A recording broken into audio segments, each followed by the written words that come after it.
في شي بيجمعكم بالشامي، شو؟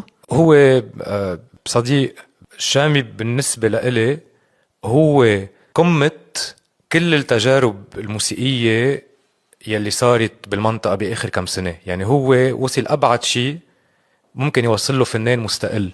صار في كتير تجارب بالعالم العربي، فرق بكذا بلد خلال آخر 10 سنين، وهو هلأ أكتر واحد وصل بعيد من ناحية بالأرقام؟ الانتشار، من ناحية الاستمرارية، من ناحية النجاح، إن كان على المسرح، إن كان على منصات يعني الموسيقية.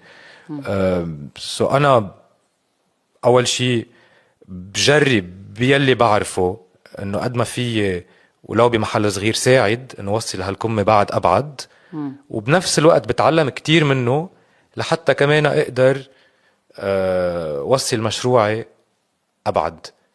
وهيك علاقتي مع كل الفنانين يلي أنا أصحاب معهم.